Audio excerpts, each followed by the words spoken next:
Hello everyone, હું HK Barad cooking ચેનલમાંથી બોલું છું।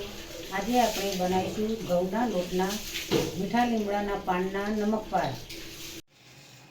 મીઠા લીમડાના નમકપારા બનાવવાના છે। ઘઉંના લોટના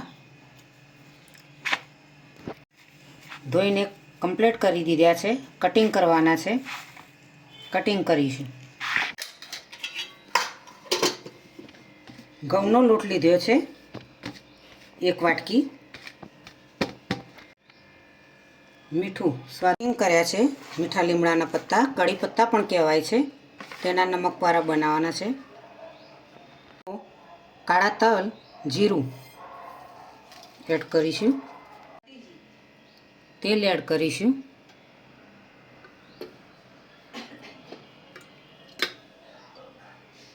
એક ચમચી મિક્સ કરી દઈશું। મીઠા લીમડાના પત્તા,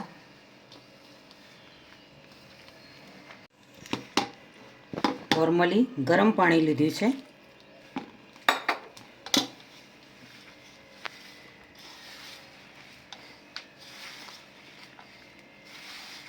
મેદાનો લોટ પણ લઈ શકો, ઘઉંનો લોટ પણ લઈ શકાય।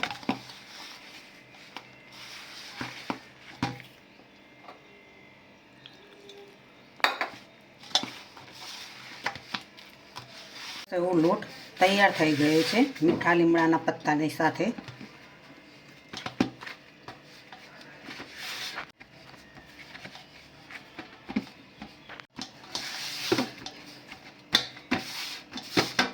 સરસ એવો લોટ તૈયાર થઈ ગયો છે।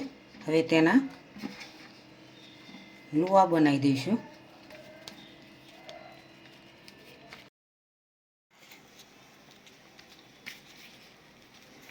આ રીતે ગોળ લુવા બનાવીને મોટી રોટલી બનાવવાની છે।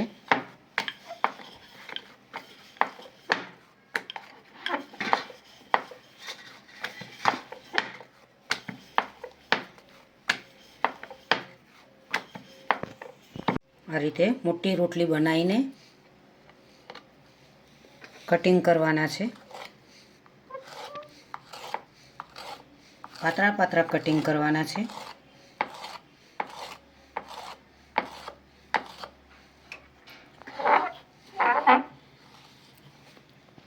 સાઈઝ મોટી લેવાની છે। હવે તેને તેલની અંદર નાખીશું।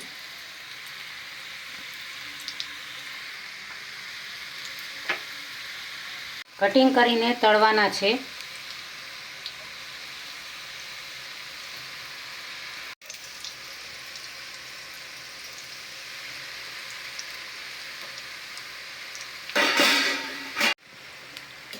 સરસ એવા ટેસ્ટી મીઠા લીમડાના નમકપારા બનાવવાના।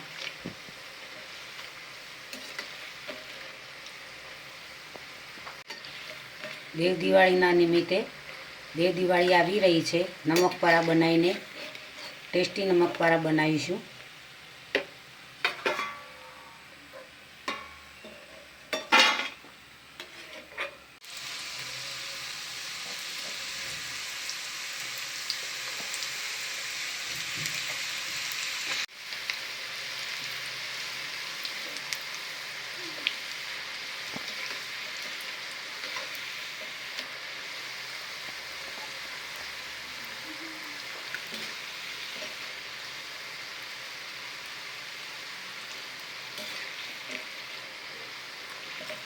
નાસ્તામાં પણ તમે આ રીતે ઘઉંના લોટના મીઠા લીમડાના નમકપારા બનાવીને ખાઈ શકો।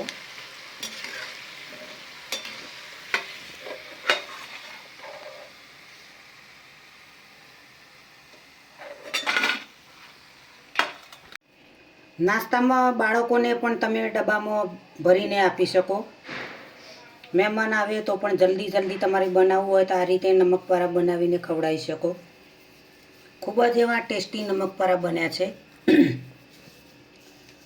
તહેવાર પર પણ તમે આ રીતે બનાવીને નમકપારા બનાવીને ખાઈ શકો છો મિત્રો। ખૂબ જ એવા સરસ નમકપારા બન્યા છે, ખાવાનું ખૂબ જ મન થાય। કઢી પત્તા કહેવાય છે, મીઠો લીમડો કહેવાય છે. તે ખૂબ જ ઉપયોગી કઢીમાં થતો હોય છે, દરેક શાકમાં પણ થતો હોય છે. તો તે મીઠા લીમડાના પાનના હું એ નમકવાળા બનાવે છે. ખૂબ જ ટેસ્ટી નમકવાળા બને છે. મારી રેસીપી જરૂરથી આજની તમને ગમી હશે. મારી ચેનલને સબસ્ક્રાઈબ કરજો, મારા વિડીયોને લાઈક કરજો, શેર કરજો, બને તો કોમેન્ટ કરજો.